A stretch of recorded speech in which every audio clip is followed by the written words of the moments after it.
Good morning. Dot academy के इस online platform पर आप सभी का बहुत बहुत स्वागत है। इस सीरीज में हम लोग पढ़ रहे थे बल और गति को। हमारा गति वाला टॉपिक चल रहा था और लास्ट क्लास में हमने गति के समीकरणों को डिस्कस किया था और इसके साथ में एक विशेष प्रकार की गति जो गुरुत्वाकर्षण के अधीन होती है उसके बारे में हमने पढ़ा था। आज हम उससे आगे का टॉपिक हमारी क्लास में डिस्कस करेंगे। तो यहाँ पे मैं पहले तो कुछ एक चीज क्लियर यहाँ पे कर दूं कि जो हमने गति के समीकरण पढ़े थे तीन, कौन कौन से, v बराबर u प्लस ए टी, दूसरा समीकरण हमने पढ़ा था u t plus half A T square, और तीसरा समीकरण हमने पढ़ा था v square plus you square plus 2as। अब देखिए यहाँ पे पॉइंट क्या है, इससे रिलेटेड क्वेश्चन कैसे सॉल्व होते हैं ये भी हमने लास्ट क्लास में डिस्कस किया था, लेकिन इसमें कॉन्सेप्ट रहता है वो है ग्राफ का कॉन्सेप्ट, और वो हमारा मिसिंग है। उसको हम आज की क्लास में डिस्कस करेंगे। देखिए आपके सिलेबस में यदि आप ढूंढेंगे तो आपको शायद ग्राफ के डायरेक्टली जो है वो कहीं कोई टॉपिक नहीं मिलेगा, लेकिन 9th और 10th के सिलेबस के अकॉर्डिंग इन समीकरणों का जो डेरिवेशन किया जाता है वो ग्राफ से किया जाता है। तो डेरिवेशन तो हमसे यहाँ नहीं पूछे जाते, लेकिन ग्राफ का जो कॉन्सेप्ट इनके डेरिवेशन को सॉल्व करने में काम में लिया जाता है उससे रिलेटेड क्वेश्चन यहाँ पे बनते हैं। तो आज की क्लास में जो है वो हम ग्राफ्स को डिस्कस करेंगे, गति के ग्राफ को डिस्कस करेंगे। तो चलिए शुरू करते हैं आज की क्लास।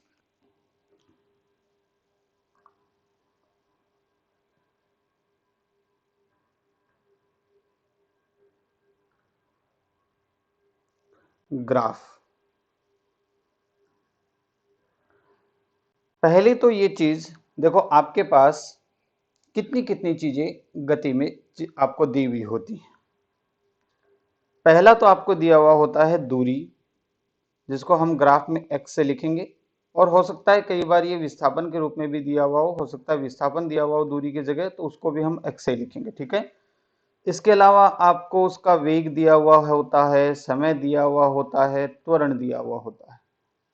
इनसे रिलेटेड अपना ग्राफ बनेगा और इन्हीं से रिलेटेड अपन बात करेंगे। तो पहला कॉन्सेप्ट सीखते हैं ग्राफ में। यह बहुत ही इंपॉर्टेंट कॉन्सेप्ट है, इसको ध्यान से समझना। यदि दो भौतिक राशियों ए व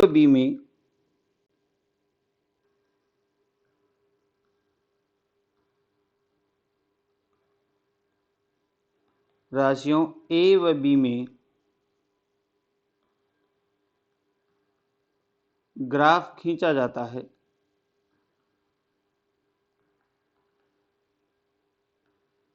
तो जो ग्राफ खींचा गया है, यदि आपको उस ग्राफ का क्षेत्रफल पूछे कि वो कौन सी राशि को प्रदर्शित करेगा, तो आप इन दोनों राशियों को गुणा कर देना। और एक चीज और पूछ सकता है, वो पूछ सकता है ढाल। क्या चीज होती है अभी मैं इसको समझाऊंगा। तो ढाल यदि आपको पूछी जाए तो ध्यान रखना, यहाँ पे ये जो ग्राफ खींचा जाएगा वो आपका इस तरह से खींचा जाएगा, या ए में है और बी में है। एक राशि आपको x कोऑर्डिनेट में दिखाई देगी और एक राशि आपको y कोऑर्डिनेट में दिखाई देगी। यदि आपको ढाल पूछ रहा हो तो आप क्या करेंगे, y निर्देशांक की जो राशि है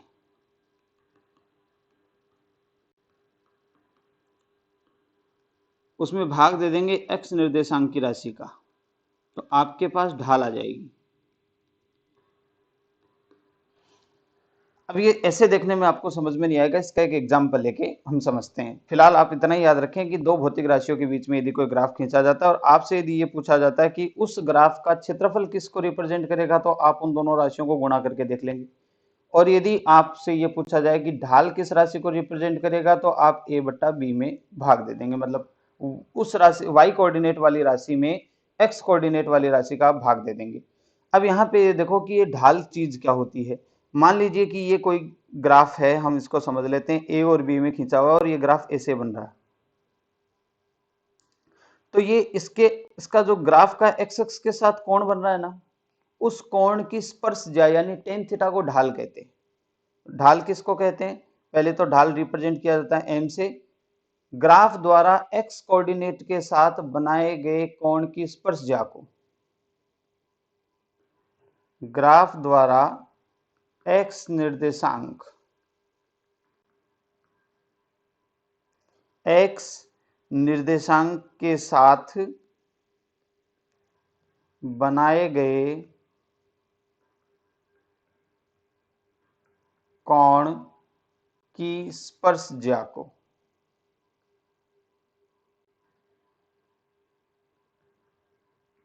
ढाल कहते हैं। स्पर्शज्या का मतलब होता है टेन, यानी यदि आपसे कोई पूछे कि ढाल क्या होती है तो वो जो कोण बन रहा है ना, उस कोण का टेन थीटा निकाल दो, आपके पास ग्राफ की ढाल आ जाएगी। ये ढाल की परिभाषा है। और निकलेगी कैसे? y कोऑर्डिनेट वाली राशि में x कोऑर्डिनेट वाली राशि का भाग आपको देना है। तो ये समझने के लिए है। तो यहाँ पे दो चीजें अपने पास हो गई कि यदि आपको क्षेत्रफल पूछा जाए तो आप उन दोनों राशियों को आपस में गुणा करके देख लेंगे, और यदि आपसे ढाल पूछा जाए तो आप पहली राशि यानी y कोऑर्डिनेट वाली राशि में x कोऑर्डिनेट वाली राशि का भाग दे देना। तो ये गुणा से निकल जाएगा और ढाल किससे निकल जाएगी? a बट्टा b से निकल जाएगी। इतनी बात आपको समझ में आई? चलिए इस बात को समझने के लिए हम एक एग्जाम्पल उठाते हैं और देखते हैं क्या होता ही।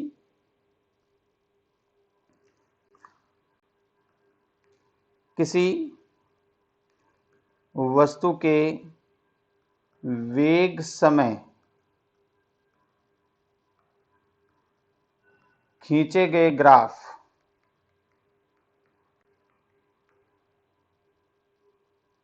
का क्षेत्रफल तथा ढाल किस राशि को प्रदर्शित करते हैं? मैंने दोनों एक साथ ले लिए हैं। तो देखिए इसने कौन कौन सी राशियां दे रखी है। ग्राफ खींचा गया है वेग और समय में, यानी हमारी पहली राशि हो गई वेग और दूसरा राशि हो गया समय। हमसे पूछा गया है कि इसका क्षेत्रफल किस राशि को व्यक्त करता है। तो क्षेत्रफल के लिए हम क्या करते हैं? दोनों राशियों को गुणा कर देते हैं, a गुणा b। यहाँ पे एक a जो है वो हमारा वेग है और b जो है वो हमारा समय है। अब वेग का सूत्र आपको ध्यान में होगा, वेग जो होता है वो विस्थापन बट्टा समय होता है ना, और गुणा में समय इसके साथ में है ही, तो समय से समय तो कट जाएगा। और कौन सी राशि आएगी भैया यहाँ पे राशि आएगी विस्थापन। यानी इस क्वेश्चन का आंसर हम देंगे कि यदि किसी राशि के वेग और समय में ग्राफ खींचा गया है तो उस राशि का यदि क्षेत्रफल निकाला जाएगा तो वो किस राशि को प्रदर्शित करेगा? विस्थापन को प्रदर्शित करेगा। क्लियर है इतनी बात? ठीक है, वेग और समय ग्राफ का क्षेत्रफल किस राशि को प्रदर्शित करेगा? विस्थापन को प्रदर्शित करेगा। इसी क्वेश्चन में अपने से ढाल के बारे में भी पूछा हुआ है, तो ढाल किस राशि को प्रदर्शित करेगा? इसके लिए हम क्या करते हैं? a बट्टा बी करते हैं। a कौन हो गया? वेग हो गया, और b कौन हो गया? समय हो गया। तो वेग बट्टा समय कौन सी राशि होती है? त्वरण होती है, तो ये त्वरण को प्रदर्शित करेगा। समझ में आई इतनी बात?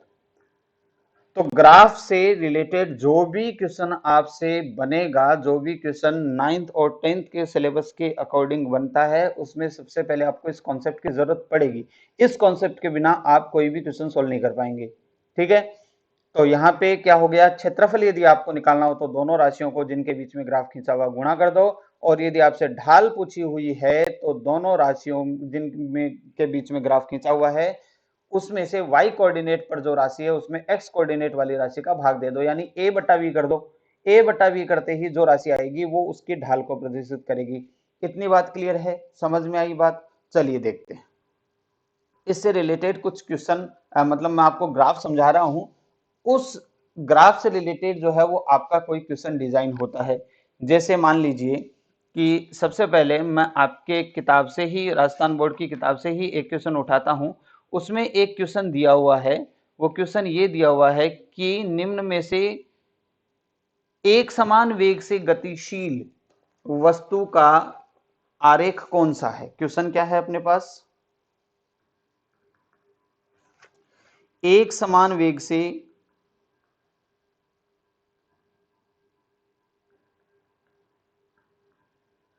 गतिशील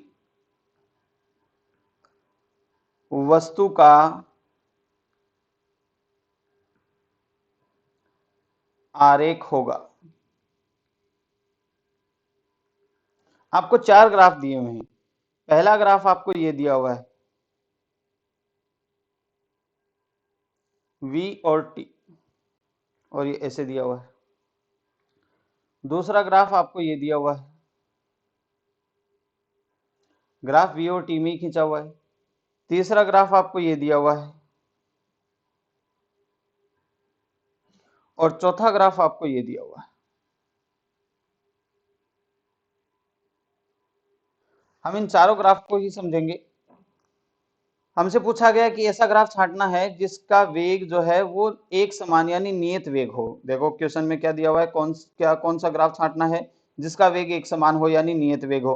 तो चलिए देखते हैं, समझते हैं इस ग्राफ को। पहला ग्राफ उठाइए कि शुरुआत में 0 0 समय था इस पे, जैसे ही समय का मान 1 हुआ वेग का मान यहाँ पे इतना हो गया, इसको अपन v1 नाम दे देते हैं। समय यहाँ पे वेग का मान देखो v2 हो गया, समय यहाँ पे ये v3 हो गया। तो ये ग्राफ तो जो है वो उसमें तो वेग बदल रहा है। और इसमें देखिए कि t बराबर 0 समय पे उसका वेग जो था वो कितना था, t बराबर 0 समय पे वेग अधिकतम था। जैसे ही t बढ़ा वैसे ही वेग कम होके इतना हो गया, जैसे ही t और बढ़ा वैसे ही वेग कम होके इतना हो गया, है ना, जैसे ही और t बढ़ा। इसका मतलब ये तो समय के साथ वेग का बढ़ता हुआ ग्राफ है, नियत वेग नहीं है। ये समय के साथ वेग का घटता हुआ ग्राफ है, इस ग्राफ में वेग घट रहा है।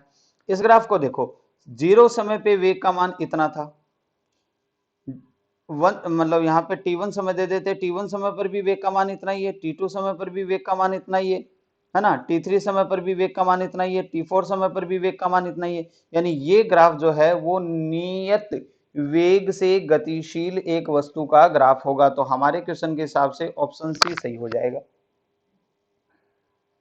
समझ मेरी बात। मैं कुछ और ग्राफ की आपको यहाँ पे एक्सप्लेनेशन दूंगा, जो उसका जब क्वेश्चन बनेगा तो आप वहां से उठा लेना। ठीक है, तो देखिए मैं इसमें कुछ ग्राफ बना के दिखा देता हूं कि जैसे पहला ग्राफ अपन ये बना लेते हैं कि ये इसका पहला ग्राफ है। आप इसके नोट्स बनाएंगे तो पहला ग्राफ यहां बना लेना। ये x और t में खींचा हुआ है। x दूरी भी हो सकती है और विस्थापन भी हो सकता है, दूरी और विस्थापन जो भी है आपको क्वेश्चन में देगा। और ये ग्राफ ऐसा है। तो ध्यान से देखा तो इसमें सबसे पहले समझिए कि जब t बराबर 0 समय था तो विस्थापन कितना था, यहाँ पे x नोट था मान लेते हैं। जब t बराबर समय 1 हो जाएगा तब भी विस्थापन x नोट ही है। जब t बराबर समय 2 हो जाएगा तब भी विस्थापन x नोट ही है। इसका मतलब इसकी दूरी या विस्थापन बदल ही नहीं रहा, ये इसकी स्थिति बदल ही नहीं रही। भाई विस्थापन नहीं बदला, इसका मतलब जहां ये खड़ा है वही है। इसका मतलब ये ग्राफ किसका ग्राफ है, ये स्थिर वस्तु का ग्राफ है। किसका ग्राफ है, ये स्थिर वस्तु का ग्राफ है। आप ये बात याद रखेंगे। और वैसे आपको याद करने की जरूरत नहीं है, आप यदि ऊपर वाला जो कॉन्सेप्ट मैंने लिखा है कि क्षेत्रफल किस राशि को प्रदर्शित करता है और ढाल किस राशि को प्रदर्शित करती है, ये यदि आपको याद होगा तो आप ग्राफ देखते ही पता लगा लेंगे कि वो उसका सही ऑप्शन क्या है। तो पहला जो ग्राफ हमने देखा तो इसमें मैंने देखा कि x यानी उसका जो स्थिति है, जो उसकी दूरी है, जो उसका विस्थापन है, वो बदल ही नहीं रहा। दूरी, स्थिति और विस्थापन नहीं बदल रहा, इसका मतलब सीधी सीधी बात है वो वस्तु चल ही नहीं रही। ये स्थिर वस्तु का ग्राफ है, वो वस्तु गतिशील ही नहीं है, उसका ग्राफ ये बनाया हुआ है। दूसरा ग्राफ चलो एग्जांपल के रूप में अपन देखते हैं। सेकंड ग्राफ मान लीजिए आपको इस तरह से दिया हुआ है, ठीक है। सॉरी, ये ग्राफ जो है वो x और t में है। आपका ग्राफ x और t में खींचा हुआ है, यानी वही आपकी स्थिति में, ये x आपकी स्थिति है, कहाँ पे वो खड़ा है, बदल रही होगी तो देखेंगे, और ये आपका समय है। अब ध्यान से देखो, पहली बात तो ये कि t के साथ x बदल रहा है। देखो t यहाँ पे 0 पे x भी 0 था, t जब 1 हो गया तो x भी जो है वो बढ़ के, चलो मान लेते हैं 1 हो गया, जब t 2 हो गया तो x भी 2 हो गया, जब t 3 हो गया यहाँ बढ़ के तो x भी, यानी x बदल तो रहा है, परिवर्तन हो रहा है। इसका मतलब ये स्थिर तो नहीं है, गतिशील वस्तु का ग्राफ है। अब गतिशील वस्तु का ग्राफ है तो कैसे होगा, इसी में ध्यान से देखो। यदि मैं आपसे कहूं कि इस ग्राफ की ढाल निकाल के बताओ कि किस राशि को प्रदर्शित करती है, तो आप जब इसकी ढाल निकालेंगे तो ढाल का सूत्र क्या था भाई, पहली राशि में दूसरी राशि का भाग दो। तो ये अपने पास पहली राशि कौन है, x है, तो हमने x में t का भाग दिया, यानी अपने पास वास्तव में क्या आ रहा है, विस्थापन बट्टा समय आ रहा है। और विस्थापन बट्टा समय किस राशि को प्रदर्शित करता है, वेग को प्रदर्शित करता है। समझ में आई ये बात। अब ध्यान से देखिए, मैं इस ग्राफ में आपको एक चीज बता दूं कि यहाँ पे सब चीजें, इस ग्राफ को यहाँ पे दोबारा बना के मैं आपको एक चीज समझा दूं यहाँ पे कि x और t, पहली बात तो x लगातार बदल रहा है भाई साहब, इसमें कोई दिक्कत नहीं है। इस राशि मतलब इस ग्राफ की जो ढाल है, यानी ये वाली जो ढाल है, वो किस राशि को प्रदर्शित करेगी? वेग को प्रदर्शित करेगी। अब ध्यान से देखो, आप रेंडमली किसी भी 3 पॉइंट पे चले जाओ। मान लीजिए मैं पहले यहाँ इस पॉइंट पे चला गया, इस पॉइंट पे जाके मैंने देखा तो ढाल इतना बन रहा है, इस पॉइंट पे जाके देखा तो मैंने देखा कि ढाल इतना बन रहा है। इसका मतलब आप ध्यान से देखो, हर किसी बिंदु पे जहां जहां मैं ले रहा हूं वहां पे थीटा जो है वो क्या है? नियत है। थीटा नियत होने का मतलब है टेन थीटा नियत है, और टेन थीटा नियत होने का मतलब है ढाल नियत है, और ढाल नियत होने का मतलब वेग नियत है। इसका मतलब ये एक ऐसी वस्तु का ग्राफ है जिसका वेग नियत है। तो हम इसका आंसर क्या देंगे? क्या है ये? स्टेटमेंट के रूप में यदि लिखें तो किसका ग्राफ है? ये ग्राफ है नियत वेग से गतिशील, नियत वेग से गतिशील वस्तु का ग्राफ है। किसका ग्राफ है? नियत वेग से गतिशील वस्तु का ग्राफ है ये। बात समझ में आ रही है आपको? सारी कहानी उसी की है, क्षेत्रफल बराबर ए गुणा बी, ढाल बराबर ए बट्टा बी। उसी से हम चेक करेंगे कौन सी राशि बदल रही है, कौन सी राशि नहीं बदल रही। इतनी बात समझ में आ रही है? चूंकि इस ग्राफ का अलग अलग बिंदुओं पर लिया गया कोण नियत आ रहा है, इसका मतलब थीटा नियत है तो टेन थीटा नियत हो जाएगा, टेन थीटा नियत है मतलब ढाल नियत हो जाएगी, और ढाल नियत होने का मतलब है चूंकि इस ग्राफ का जो ढाल है वो वेग को रिप्रेजेंट करेगा, वेग को प्रदर्शित करता है, तो ढाल नियत होने का मतलब है वेग नियत, और वेग नियत होने का मतलब है अपने पास स्टेटमेंट आ गया कि ये नियत वेग से गतिशील किसी भी वस्तु का ग्राफ है। समझ में आ रही बात? तो दो ग्राफ हो गए। तीसरा ग्राफ अपन इसमें पढ़ते हैं। इस तरह से मान लो आपको एक ग्राफ दे दिया गया है, सारे ग्राफ एक जैसे ही बनते हैं, आपको देखने वाली कोई बात नहीं। इस तरह से दिया हुआ है, अब ध्यान से देखो, ये किस किस के बीच में ग्राफ है? x और t के बीच में ग्राफ है, जिसके मैं पहले ही लिख चुका हूं ऊपर वाले में कि इसकी ढाल किसको प्रदर्शित करेगी, बार बार सॉल्व नहीं करेंगे, इसकी ढाल किसको प्रदर्शित करेगी? वेग को प्रदर्शित करेगी। अब चेक करो, मान लो सबसे पहले मैंने इस पॉइंट पे चेक किया तो यहाँ पे जो कोण है वो इतना आ रहा था, देखो थीटा 1। यहाँ पे चेक किया तो कोण बढ़ गया ये थीटा 2, यहाँ पे चेक किया तो फिर से कोण बढ़ गया थीटा 3। तो ध्यान से देखो कि इसका कोण लगातार बढ़ रहा है, कोण लगातार बढ़ रहा है मतलब टेन थीटा लगातार बढ़ रहा है, टेन थीटा लगातार बढ़ रहा है मतलब इसका ढाल लगातार बढ़ रही है, और ढाल लगातार बढ़ रही है मतलब इसका लगातार वेग बढ़ रहा है। ये बढ़ते हुए वेग से गतिशील किसी वस्तु का ग्राफ है। स्टेटमेंट क्या हो गया? ये किसका ग्राफ है? बढ़ते हुए वेग से गतिशील, बढ़ते हुए वेग से गतिशील वस्तु का ये ग्राफ है।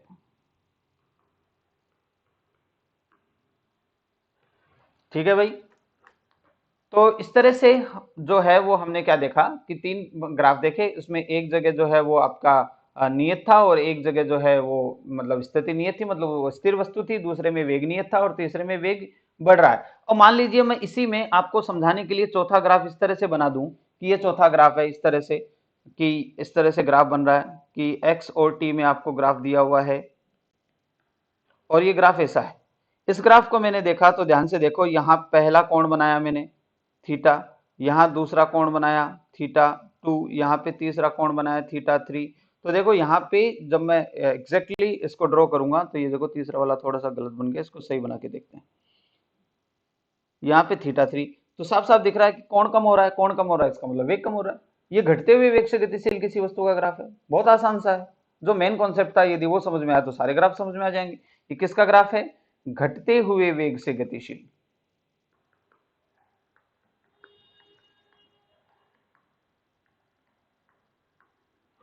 गतिशील वस्तु का ग्राफ है।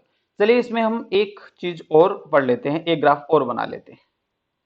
इस बार ग्राफ हमारा V और T में है। किसमें है? V और T में। चौथा ग्राफ है ये, सॉरी पांचवा, चार बना चुके, पांचवा ग्राफ है, V और T में ग्राफ है, और आपको इस तरह से दिया हुआ है। तो ध्यान से देखो, सीधी रेखा है, सीधी रेखा है मतलब इसका जहां भी कोण बनाऊंगा, चाहे यहां बनाओ, चाहे यहां बनाओ, चाहे यहां बनाओ, कोण नियत आएगा। और कोण नियत आने का मतलब है थीटा यहाँ पे क्या है? नियत है। थीटा नियत है इसका मतलब टेन थीटा नियत है ना? टेन थीटा नियत है इसका मतलब इसकी ढाल नियत है, और ढाल नियत है इसका मतलब ये ग्राफ है V और T में, तो V बट्टा T निकाल के देखा मैंने ढाल के हिसाब से, तो V बट्टा T कौन सा राशि होती है? त्वरण राशि होती है ना? तो इसकी ढाल किसको रिप्रेजेंट करेगी भैया? त्वरण को रिप्रेजेंट करेगी। चूंकि ढाल नहीं बदल रही है इसका मतलब इसका त्वरण नियत है। ये किस वस्तु का ग्राफ है? ये नियत त्वरण से गतिशील किसी वस्तु का ग्राफ है। नियत त्वरण से गतिशील वस्तु का ग्राफ है।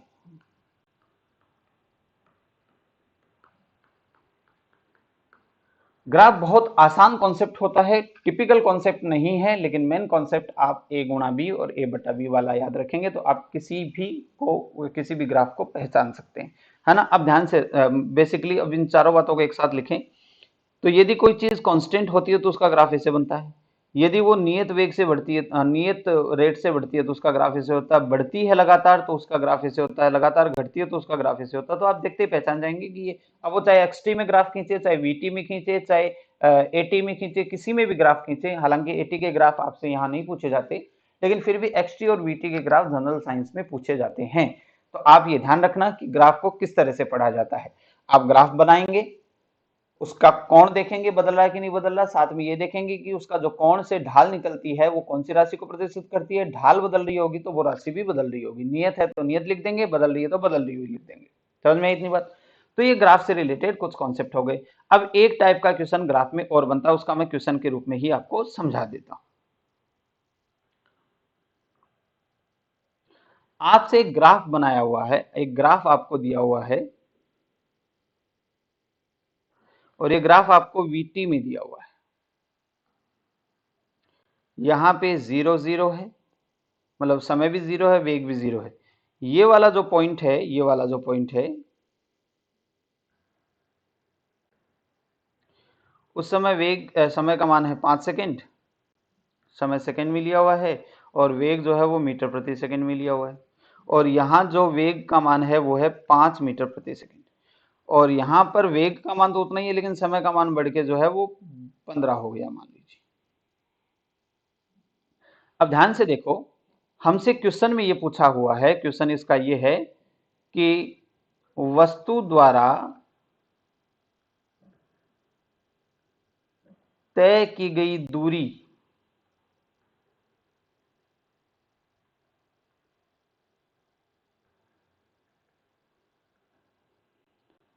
तय की गई दूरी का मान क्या होगा। यहाँ पे दूरी शब्द दिया हुआ है, इसका मतलब सीधा सीधा ये जो v है ये वेग नहीं है, क्या है, चाल है। यदि विस्थापन पूछता इसका मतलब ये वेग होता, है ना। इसने क्या दे रखा है, ये चाल दे रखी है। तो ये जो ग्राफ है वो चाल के और समय के बीच में खिंचा हुआ और आपसे पूछी गई है दूरी। तो ध्यान से देखो, एक सेकेंड के लिए इसका सॉल्यूशन करने के लिए ऊपर वाला कॉन्सेप्ट लगाते हैं। मैं आपसे यदि ये पूछूं कि इस ग्राफ का क्षेत्रफल किस राशि को प्रदर्शित करेगा, तो आप निकालेंगे a गुणा बी। आप ये कहेंगे कि पहली राशि आपके पास है चाल और दूसरी राशि है आपके पास समय। चाल का जो सूत्र होता है वो होता है दूरी बट्टा समय और गुणा में आ गया आपका समय। तो समय से समय कैंसिल होगा और इसका आप जो क्षेत्रफल निकालेंगे वो किस राशि को प्रदर्शित करेगा, दूरी को प्रदर्शित करेगा। चूंकि क्वेश्चन में मुझसे दूरी निकलवा रहा है, इसका मतलब मैं सीधा सीधा है इस ग्राफ का क्षेत्रफल निकाल दूं। इस ग्राफ का क्षेत्रफल निकालने के लिए देखो, मैं इन सब बिंदुओं को नाम दे देता हूं। इसको नाम ए दे दूं, इसको बी नाम दे दूं, इसको सी नाम दे दूं, इसको डी नाम दे दूं, इसको ई नाम दे दूं, है ना।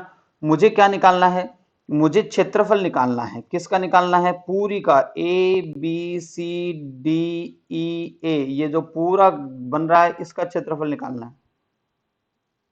ये क्षेत्रफल निकालना है, समझ में आ रही बात। तो देखो, इसको मैं दो टुकड़ों में तोड़ सकता हूं। मुझे साफ साफ यहाँ पे दिख रहा है कि इस पूरी में जो है वो एक तो त्रिभुज बन रहा है, एक तो त्रिभुज ए बी ई का क्षेत्रफल निकाल दूंगा मैं इसमें, और एक आयत बन रहा है, आयत बी सी डी ई का क्षेत्रफल। यदि मैं इन दोनों का निकाल दूंगा तो कुल क्षेत्रफल आ जाएगा। अब इसका जो अपना त्रिभुज होता है, इसका जो क्षेत्रफल होता है वो होता है 1/2 गुणा आधार गुणा ऊंचाई,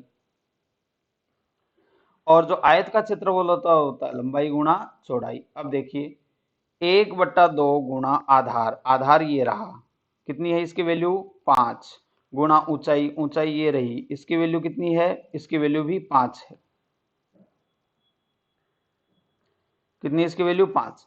और आयत का क्षेत्रफल लंबाई गुणा चौड़ाई, तो लंबाई देखो ये 5 से शुरू होकर 15 तक जाती है, तो लंबाई कितनी होगी इसकी 10 गुणा, और ये इसकी चौड़ाई रही, तो चौड़ाई तो इसकी कितनी है 5 है, तो 5 10 गुणा 5 कितना आएगा ये 10 गुणा 5 ये बनेगा। तो यहां से बना 25/2 प्लस ये बना 50, ये बनेगा 12.5 और ये बनेगा 50। तो इसने कुल जो दूरी तय की है वो 62.5 मीटर की दूरी तय की है। एक टाइप का क्वेश्चन इसमें और बनता है। क्लियर, इतनी बात समझ में आ रही है? या तो आपको 4 प्रकार के ग्राफ देके ऊपर पूछ लेगा कि नियत वेग से गतिशील वस्तु का ग्राफ कौन सा है, नियत त्वरण से गतिशील वस्तु का ग्राफ कौन सा है, स्थिर वस्तु का ग्राफ कौन सा है। और दूसरा टाइप का आपसे क्वेश्चन ये पूछा जा सकता है कि आपको कोई ग्राफ दे देगा, उसके डाटा दे देगा, आपसे उसकी दूरी पूछी जा सकती है और आपसे उसका विस्थापन पूछा जा सकता है, या फिर उसकी ढाल से रिलेटेड कोई चीज जो निकल रही हो वो आपसे पूछी जा सकती है। इतनी बात समझ में आई? तो ये ग्राफ में बेसिकली जनरल साइंस में दो ही टाइप के क्वेश्चन बनते हैं, तीन टाइप के क्वेश्चन बनते हैं। पहला आपको सीधा सीधा पूछे कि इन दो राशियों पे ग्राफ खींचा हुआ है, बताओ इसका जो ग्राफ है, इसका जो क्षेत्रफल है वो किस राशि को प्रदर्शित करेगा और ढाल किस राशि को प्रदर्शित करेगा। चलिए एक क्वेश्चन इसमें हम और देख लेते हैं। छोटा सा क्वेश्चन है, त्वरण समय ग्राफ का क्षेत्रफल किस भौतिक राशि को प्रदर्शित करता है?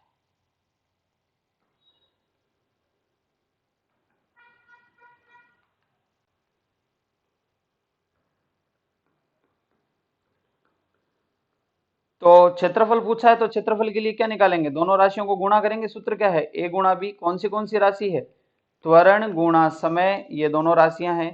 त्वरण क्या होता है भाई, त्वरण होता है वेग बट्टा समय, है ना, v बट्टा टी, और समय मल्टीप्लाई में है ही, समय से समय कट जाएगा।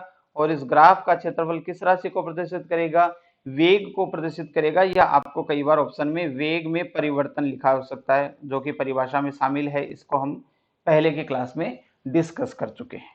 यदि आपने इससे रिलेटेड क्लास नहीं ली है तो इस वीडियो के डिस्क्रिप्शन में आपको वो क्लास मिल जाएगी। आप वहां जाके पहले की जो क्लासें हैं इससे रिलेटेड जो हमने क्लासें पढ़ी हैं उसको आप वहां देख सकते हैं।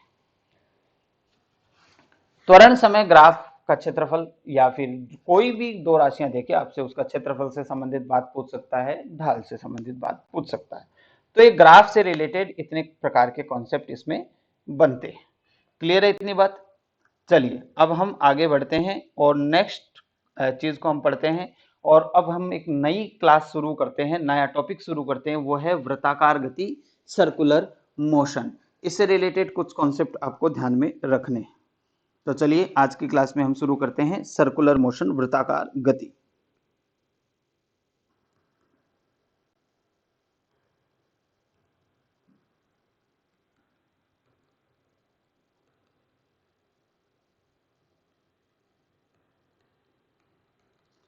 ये ज्यादा हार्ड नहीं है, बहुत ही आसान सा कॉन्सेप्ट है। 5-7 टाइप के ही इसमें क्वेश्चन बनते हैं, वो अभी हम सीख लेंगे। सबसे पहला कॉन्सेप्ट है कि वृत्ताकार गति होती ही क्या है। तो वृत्ताकार गति क्या होती है, तो इसकी डेफिनेशन यदि अपन लिखें तो सिंपल सी डेफिनेशन है, यदि कोई वस्तु निश्चित बिंदु के सापेक्ष वृत्ताकार पथ में गति करे तो इसे वृत्तीय गति कहते हैं। यदि कोई वस्तु किसी निश्चित बिंदु के सापेक्ष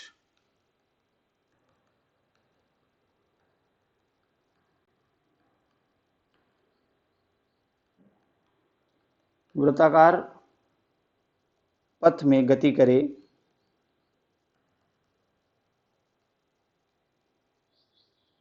तो इसे वृत्ताकार गति या वृत्तीय गति कहते हैं।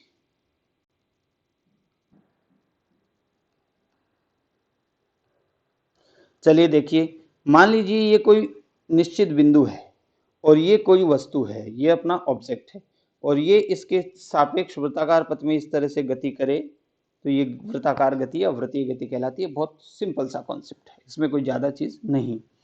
लेकिन इससे कुछ रिलेटेड इसमें कुछ डेफिनेशन है। पहली डेफिनेशन की अपन बात करते हैं। वृत्ताकार गति से संबंधित पहली डेफिनेशन है कोणीय विस्थापन,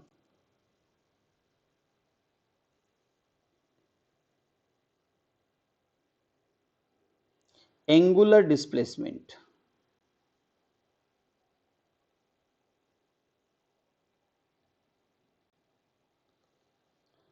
कोणीय विस्थापन पहली राशि है जो वृत्ताकार गति में हमें पढ़नी है। क्या परिभाषा है इसकी? तो इसकी पहले तो परिभाषा समझते हैं। वृत्ताकार पथ में गति करते हुए किसी कण की प्रारंभिक व अंतिम स्थिति के द्वारा केंद्र पर जो कोण बनाया जाता है उसे कोणीय विस्थापन कहा जाता है। देखो, कण की प्रारंभिक व अंतिम स्थिति द्वारा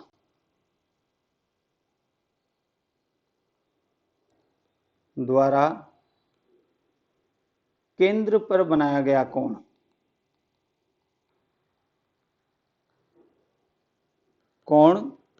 कोणीय विस्थापन कहलाता है।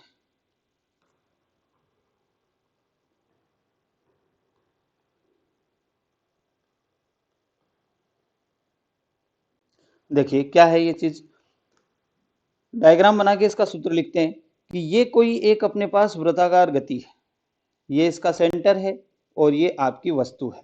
ये वस्तु प्रारंभ में यहां थी, कुछ देर बाद घूम के ये यहां पहुंच जाती है। तो प्रारंभिक और अंतिम स्थिति के द्वारा केंद्र पर ये कोण बना रहा है और इसी कोण को क्या कहा जाता है? कोणीय विस्थापन कहा जाता है। मैं इस बिंदु को, प्रारंभिक स्थिति वाले बिंदु को ए नाम दे देता हूं, अंतिम स्थिति वाले बिंदु को बी नाम देता हूं और आर इसकी त्रिज्या है वृत्ताकार पथ की।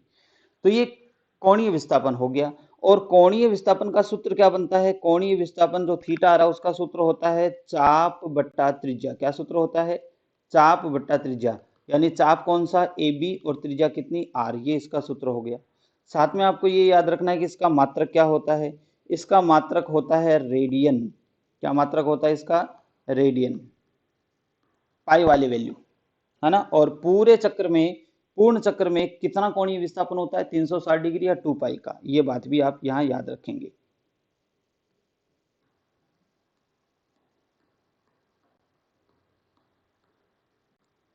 तय किया गया कोणीय दूरी, ये हो जाएगा 2 पाई, या कोणीय विस्थापन ये हो गया 2 पाई या 360 डिग्री की इसकी वैल्यू हो जाएगी। मात्रक हो जाएगा इसका रेडियन। ये पहली राशि हो गई। क्या डेफिनेशन है इसकी? प्रारंभिक और अंतिम स्थिति के द्वारा केंद्र पर बनाया गया कोण कहलाता है कोणीय विस्थापन। चलिए अब इसके बारे में दूसरी जो राशि है उसकी चर्चा करते हैं। दूसरी राशि जो इसमें आपको पढ़नी होती है वो है कोणीय वेग, एंगुलर वेलोसिटी। कोणीय वेग, एंगुलर वेलोसिटी।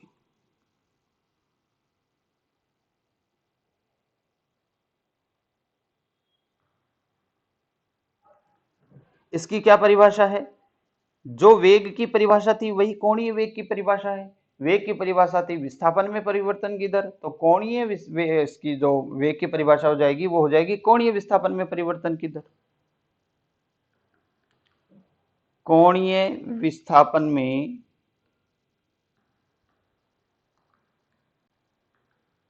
परिवर्तन की दर को कोणीय वेग कहते हैं। क्या सूत्र बनता है इसका? पहले तो आप ये ध्यान रखना कि कोणीय वेग का जो सिंबल होता है वो होता है ओमेगा, ये ठीक है। और इसकी परिभाषा क्या बनेगी? कोणीय विस्थापन में परिवर्तन, कोणीय विस्थापन में परिवर्तन बट्टा समय। तो सूत्र क्या बना इसका? ओमेगा का सूत्र बना थीटा बट्टा टी। आप कोणीय विस्थापन में समय का भाग दे देंगे तो आपके पास कोणीय वेग आ जाएगा। तीसरा पॉइंट इसमें जो आपको याद रखना है कि इसका मात्रक क्या होता है? तो इसका मात्रक होता है, ऊपर तो कोण है तो रेडियन और नीचे समय है तो सेकंड, तो इसका मात्रक हो जाएगा रेडियन प्रति सेकंड। ये दूसरी राशि जो हमें इसके लिए याद रखनी होती है। चलिए तीसरी राशि देखते हैं। तीसरी राशि अपने पास कोणीय त्वरण, एंगुलर एक्सेलरेशन। कोणीय त्वरण की परिभाषा वही है जो त्वरण की परिभाषा थी। त्वरण की परिभाषा क्या थी? याद रखिए, वेग में परिवर्तन की दर को त्वरण कहते हैं, तो कोणीय वेग में परिवर्तन की दर क्या कहलाएगा? कोणीय त्वरण कहलाएगा। तो सिंपल सी डेफिनेशन है, कोणीय वेग में परिवर्तन की दर,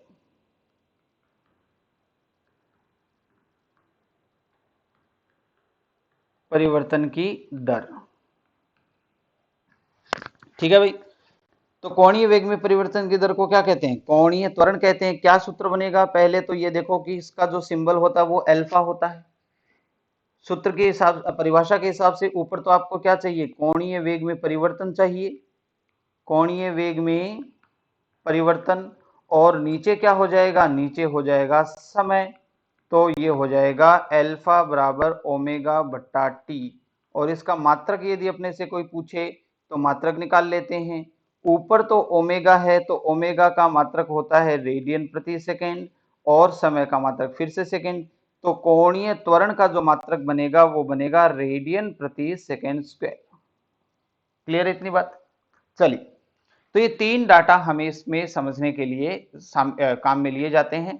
चलिए, इससे रिलेटेड एक हम न्यूमेरिकल करते हैं ताकि ये बात हमें समझ में आ जाए कि ये क्या चीज है। न्यूमेरिकल करते हैं इससे रिलेटेड। बहुत बेसिक सा न्यूमेरिकल है। घड़ी की तीनों सुइयों का कोणीय वेग निकालो और कोणीय त्वरण निकालो।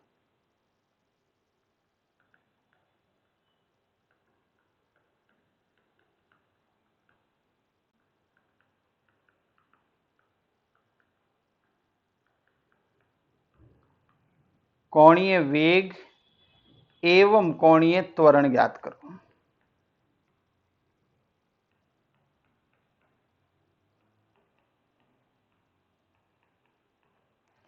तो तीनों सुई सेकंड की सुई, मिनट की सुई और घंटे की सुई से रिलेटेड बात है।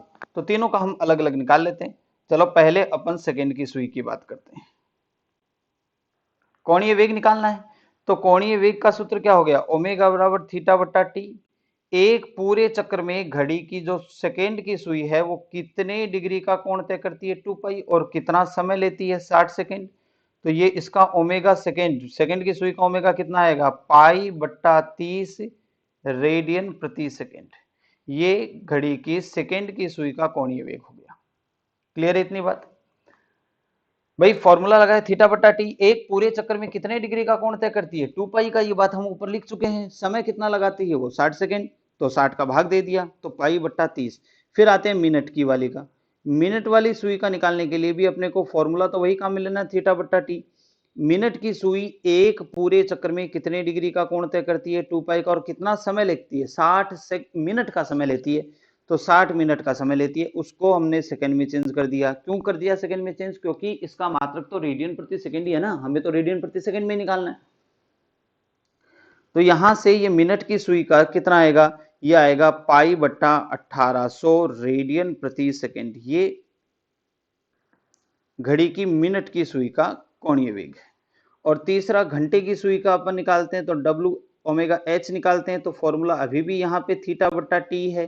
पूरे एक चक्कर में कितने डिग्री का कोण तय करती है? 2 पाई का। और कितना समय लेती है? 12 घंटे का समय लेती है। घड़ी की जो घंटे की सुई है वो पूरा चक्र लगाने में 12 घंटे का समय लेती है। 12 घंटे को मिनट में बदला तो 60 से, और फिर सेकंड में बदला तो फिर 60 से। तो इसको 2 से इसको काट दूं तो ये बनेगा 6। तो अब ये यहाँ पे इस सबको मल्टीप्लाई करके अपन लिखें तो ये हमारे पास बन जाएगा 36 गुणा 6, ये 216। तो ये पाई बट्टा 216 और 2 जीरो 21,600 रेडियन प्रति सेकेंड। ये हमारे पास घड़ी की घंटे की सुई का कोणीय वेग है।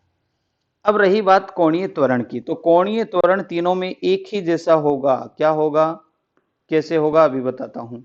कोणीय त्वरण चाहे आप सेकंड की सुई का निकाल लो, चाहे मिनट की सुई का निकाल लो, चाहे घंटे की सुई का निकाल लो, तीनों का कोणीय त्वरण कितना आएगा? 0 आएगा। क्यों आएगा 0? क्योंकि घड़ी की तीनों सुइयां अपने वेग में परिवर्तन नहीं करती। वो जिस कोणीय वेग से घूम रही होती है हमेशा उसी कोणीय वेग से घूम रही होगी। ये अलग बात है कि कुछ मैकेनिकल प्रॉब्लम आ जाए, मशीनरी में कोई खराबी हो तो एक अलग बात है।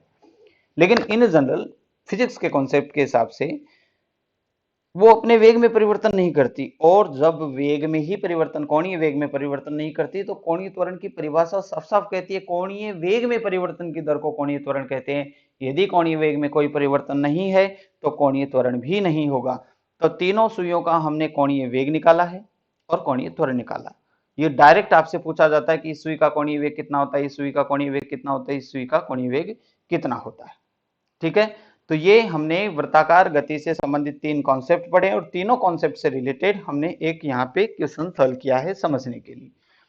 अब अगला जो क्वेश्चन है वो हमारे पास है रेखीय वेग और कोणीय वेग में संबंध।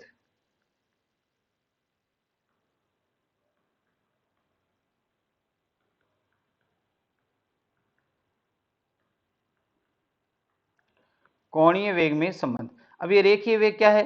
जो हमने अभी तक जिसको वेग के रूप में पढ़ा है, जो सीधी रेखा में चलता है ना, उसी से रिलेटेड जो हमने पढ़ा है वो उसी को यहाँ पर रेखीय वेग नाम दे रहे हैं।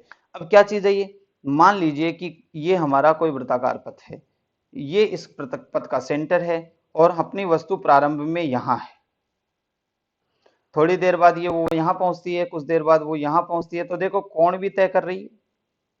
यहां तक इसने इतना कोण तय किया, यहां से इतना इतना कोण तय किया, और दूरी भी तय करी है देखो।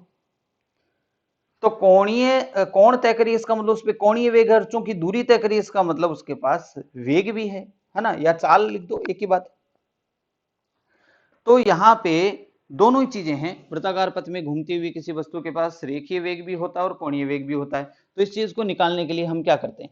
सबसे पहले तो मान लेते हैं, कोई भी दो बिंदु मान लेते हैं कि यहां से यहां तक आया, कितना कोण तय किया भाई? थीटा तय किया।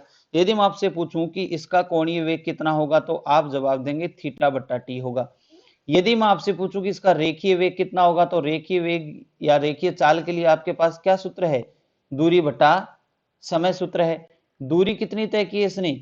इस बिंदु से गया था, ए से लेकर और बी बिंदु तक गया है, तो दूरी कितनी है इसके पास? दूरी है इसके पास ए बी बटा समय कितना लगा इसको? टी, है ना। अब ध्यान से देखो, आप थीटा निकालो। थीटा निकालो तो आपके पास थीटा का क्या सूत्र था? आपके पास थीटा का सूत्र था चाप बट्टा त्रिज्या। इस आधार पे आपने निकाला तो चाप कितना हो गया? ए बी, और त्रिज्या कितनी हो गई? आर। तो चाप की वैल्यू क्या बनेगी आपके पास? थीटा गुणा आर। ये वैल्यू आप यहां रख दो। यहां रखी तो v बराबर कितना आएगा? थीटा इंटू आर बट्टा टी। अब ध्यान से देखो, इसमें थीटा बट्टा टी को आप ओमेगा लिख सकते हो। तो जो मेन चीज आपके सोल्व हुई वो हुई v बराबर ओमेगा इंटू आर। ये v तो यहाँ पे रेखीय वेग है और ओमेगा इसका कोणीय वेग है। और ये जो समीकरण हमने यहाँ पे बनाया हुआ है, ये इक्वेशन जो हमने यहाँ बनाई हुई है, ये इक्वेशन किसको रिप्रेजेंट करती है? रेखीय वेग और कोणीय वेग में संबंध को प्रदर्शित करती है। v बराबर ओमेगा इंटू आर, ये रेखीय वेग और कोणीय वेग में संबंध हो जाएगा। आपसे रिलेटेड त्रिज्या और ओमेगा देगा यदि आपको, तो कोणीय वेग पूछ सकता है, और यदि आपको रेखीय वेग और त्रिज्या दे तो आपको ओमेगा पूछ सकता है, कोणीय वेग पूछ सकता है। दोनों में से कोई सी भी चीज आपसे यहाँ कैलकुलेट करवाई जा सकती है। मैंने इसका सूत्र आपको समझा दिया। अब यहाँ पे बहुत ही एक इंपॉर्टेंट कॉन्सेप्ट इससे रिलेटेड, जहां से सबसे ज्यादा क्वेश्चन उठाता है, वो है अभिकेंद्रीय बल।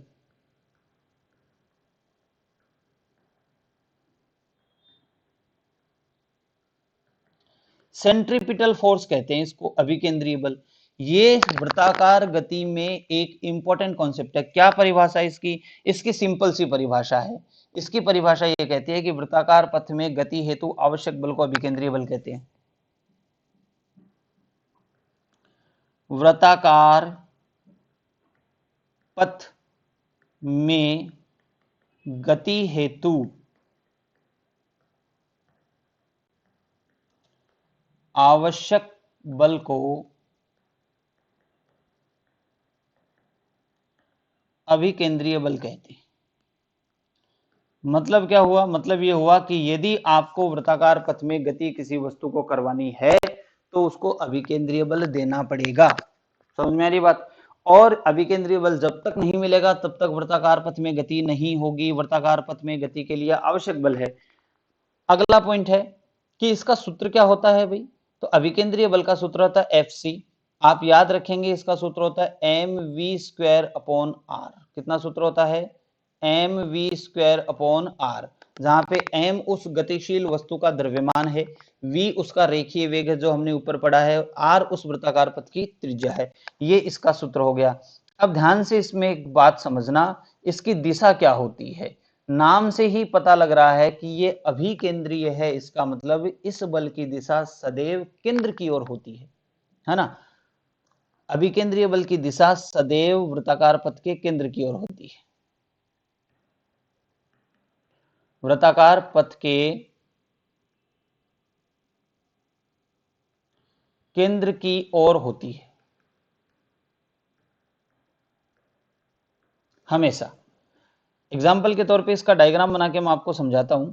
मान लीजिए कि ये कोई वृत्ताकार पथ है, कोई वस्तु घूम रही है, तो शुरुआत में वो यहां थी, तो ध्यान से देखो, मैं इस जगह आपसे यदि वेग की दिशा पूछूं तो आप कहेंगे कि स्पर्श रेखा के अनुदिश वेग आएगा, और मैं आपको अभिकेंद्रीय बल की दिशा पूछूं तो केंद्र की ओर।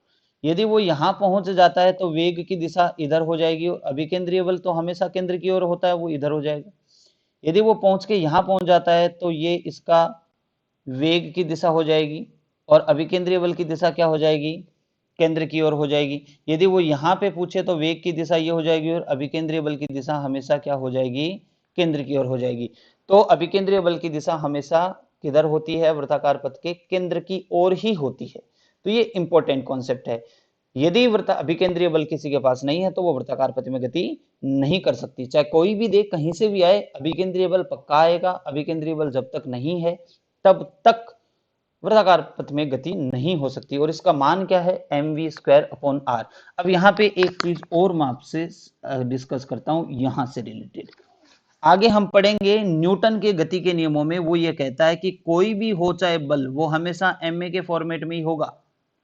बल चाहे कोई भी हो वो हमेशा ma के फॉर्मेट में ही होगा। इस सूत्र को मैंने इसके मूल सूत्र से कंपेयर किया, तो f की जगह तो f रखा हुआ है, m की जगह m रखा हुआ है, और a की जगह क्या लिखा हुआ है, v²/r। चूंकि ये अभिकेंद्रीय बल है इसलिए इसके त्वरण को क्या नाम दिया जाता है, अभिकेंद्रीय त्वरण नाम दिया जाता है। तो ये जो चीज है वो क्या है, अभिकेंद्रीय त्वरण है। क्या है ये, अभिकेंद्रीय त्वरण। यदि आपसे पूछे कि अभिकेंद्रीय बल का मान क्या होता है तो आप कहेंगे कि mv²/r, और यदि आपसे कोई पूछे कि अभिकेंद्रीय त्वरण का मान क्या होता है तो आप कहेंगे v²/r। वहां से m नहीं आएगा, m हट जाएगा। समझ में आ रही है इतनी बात। अब इसमें आज की क्लास में हम एक लास्ट पॉइंट डिस्कस करते हैं, वो है अपकेंद्रीय बल। ये भी एक इंपॉर्टेंट पॉइंट है। अपकेंद्रीय बल, इसको कहते हैं सेंट्रीफ्यूगल फोर्स, अपकेंद्रीय बल। आपको इसमें केवल कुछ बातें ही याद रखनी है। पहली बात तो ये है कि ये करता क्या है, आगे हम पढ़ेंगे, जब गति के नियमों में पढ़ेंगे तो न्यूटन की गति का एक नियम कहता है कि बल कभी भी अकेला नहीं रह सकता, बल हमेशा जोड़े के रूप में ही होता है, यानी एक साथ कम से कम दो बल तो पक्के होंगे। अब वृत्ताकार पथ में गति के बारे में हमने ऊपर पढ़ गया, उसके पास अभिकेंद्रीय बल तो होता ही है, तो जाहिर सी बात है वो अकेला तो हो नहीं सकता। उसको संतुलित करने के लिए एक बल और होता है जिसे क्या कहा जाता है, अपकेंद्रीय बल कहा जाता है। तो इसकी क्या परिभाषा हो गई, अभिकेंद्रीय बल के संतुलन हेतु केंद्र से बाहर की ओर लगने वाला बल अपकेंद्रीय बल कहलाता है। अभिकेंद्रीय बल के संतुलन हेतु, अभी संतुलन हेतु क्या मतलब, मान लो मैं आपसे ये कह रहा था कि ऊपर वाले डायग्राम में ये वस्तु और इस पे बल इधर लग रहा है, तो बल इधर लग रहा है तो इसको इधर जाना चाहिए और ये सेंटर पे चला जाएगा, लेकिन नहीं जा रहा है। इसका मतलब इसको बाहर किस एक और बल लग रहा है, बाहर की तरफ लग रहा है, तो ये जो अंदर की तरफ लग रहा है ये तो सेंट्रीपिटल फोर्स हो गया, और जो बाहर की तरफ लग रहा है वो सेंट्रीफ्यूगल फोर्स हो गया, है ना। अभिकेंद्रीय बल को जो संतुलित करता है, उसके संतुलन के लिए जो बल लगता है वो क्या कहलाता है, अपकेंद्रीय बल कहलाता है। और जाहिर सी बात है इसकी दिशा सदैव केंद्र के बाहर की ओर, दिशा किधर आएगी, सदैव केंद्र के बाहर की ओर।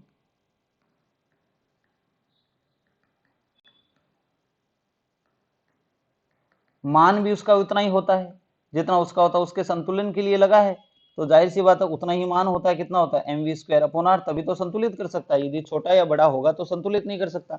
जैसे मैं आपसे ये कहूं कि ये कोई वस्तु है, यदि मैं इसको इधर 10 न्यूटन से खींच रहा हूं और आपको इसको इधर संतुलित करना है खींच के, तो आपको संतुलित करने के लिए कितना लगाना पड़ेगा, 10 न्यूटन। यदि आप कम लगाएंगे तो संतुलित नहीं होगा, और यदि आप ज्यादा लगा देंगे तो वस्तु आपकी तरफ आ जाएगी, संतुलित तब भी नहीं होगा।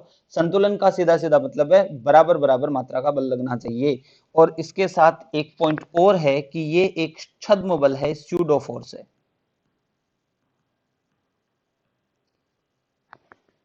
सिर्फ संतुलन के लिए इसको माना हुआ है, ये एक स्यूडो फोर्स है, छद्म बल है। इसके अलावा एक पॉइंट और आपको इंपॉर्टेंट याद रखना है, आपसे किताबों में बार बार लिखा हुआ होता है जैसे घी निकलने की प्रोसेस है, घी निकलने की जो प्रक्रिया है वो किसके कारण होती है, अपकेंद्रीय बल के कारण होती है। ये आपको इंपॉर्टेंट याद रखना। और वैसे भी मैं आपको एक बेसिक कॉन्सेप्ट बता दूं कि वृत्ताकार गति से रिलेटेड आपको कुछ भी दिया हुआ है, XYZ कोई भी क्वेश्चन दिया हुआ, कोई भी एग्जांपल दिया हुआ है, यदि जो चीज उसने कही है कि ऐसा ऐसा हो रहा है, घी निकल रहा है या ये हो रहा है या वो हो रहा है, यदि वो केंद्र की ओर हो रहा है तो वो अभिकेंद्री के कारण होगा, और यदि वो केंद्र से बाहर की ओर हो रहा है तो वो अपकेंद्रीय के कारण से होगा। समझ में मेरी बात? चूंकि घी जो है वो बाहर की ओर निकलता है, इसलिए वो किसके कारण होता है? अपकेंद्रीय बल के कारण होता है। तो ये आज की क्लास में हमने वृत्ताकार गति और गति से संबंधित ग्राफ के बारे में एक डिटेल कॉन्सेप्ट यहाँ पे हमने पढ़ा है। तो आज की क्लास में हम इतना ही पढ़ेंगे। नेक्स्ट क्लास में हम शुरू करेंगे न्यूटन की गति के नियम। न्यूटन की गति के नियमों से नेक्स्ट क्लास शुरू होगी। तो गति से संबंधित जितना भी पार्ट था वो हमने आज की क्लास में कंप्लीट कर दिया है। क्योंकि हमारा मूल टॉपिक था बल और गति, तो गति को हम कंप्लीट कर चुके हैं। नेक्स्ट क्लास से हम बल की संकल्पना के बारे में पढ़ेंगे।